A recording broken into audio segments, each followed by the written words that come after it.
A Shipwrecked Sailor, Daniel Defoe. On September 30, 1659, I, miserable Robinson Crusoe, being shipwrecked during a violent storm, came on shore on this dismal island. I call it the Island of Despair. I was almost dead, and the rest of my ship's company was drowned.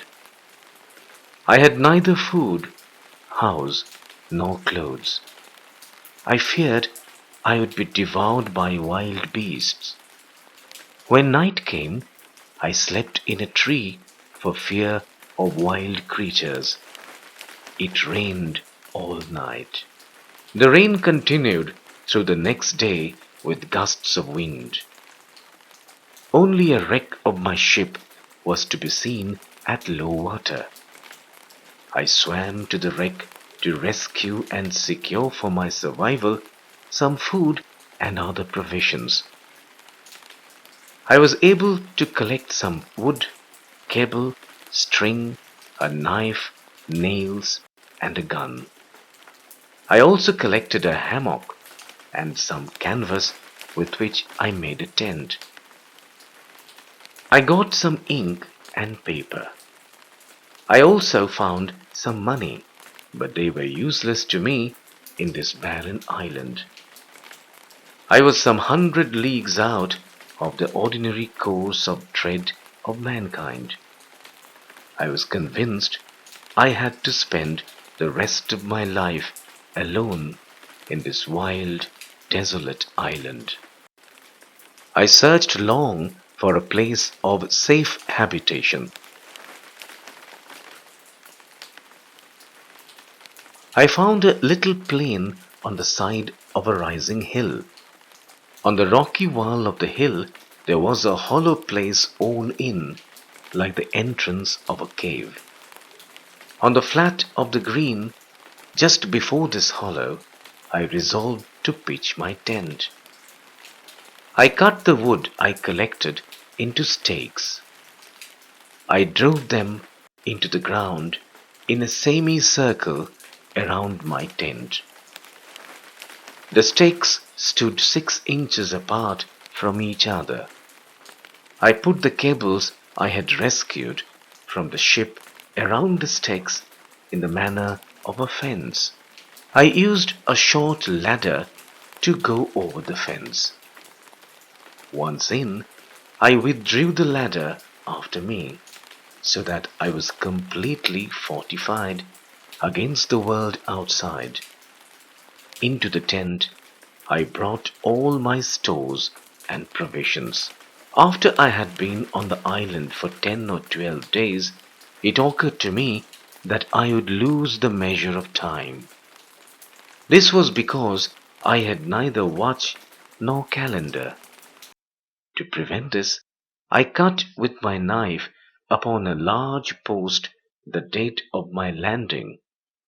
I put a notch with my knife for every day. After a long spell of rain, I saw some fair weather around 7th November. I spent the next couple of days making small wood boxes to keep my provisions dry from the rain. Among the things I rescued from the ship, there was a small bag of corn meant for poultry feed. Most of it had been devoured by rats. I saw nothing but husks and dusts in the bag. I emptied the contents outside my wall. This was a little time before the great rains. A month later, I discovered green stalks shooting out of the ground. I was astonished to discover it was perfect green barley. By the June of 1660, I had gained security of food and shelter. In this same month, I developed a high fever and lay weak and thirsty.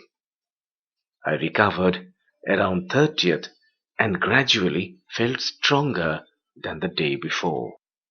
On 15th of July, I took a more particular survey of the island.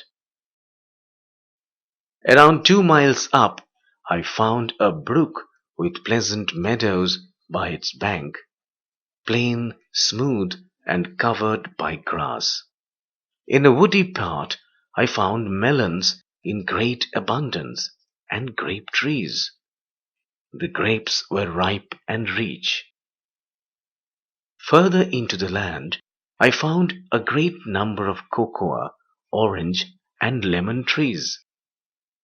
I carried great parcels of fruit homeward, and the journey took me 3 days.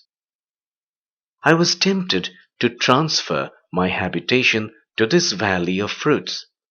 I did not, because I still hoped to be rescued by some passing ship on the sea. I did not want to enclose myself in hill and woods. I stayed in view of the sea. 10 months had passed since I had set foot on this island. Previously, I had no lamp after dark. I collected a little tallow and a small clay dish. To this, I added a wick. I had thus made myself a lamp. I now began to seriously consider the circumstance I was reduced to. I decided to describe my state of affairs in writing. I began to keep a journal of every day's employment. I could not include all particulars because gradually I ran out of ink. I found by the notches I cast on the post it was September 30th again. I had spent 365 days on this island.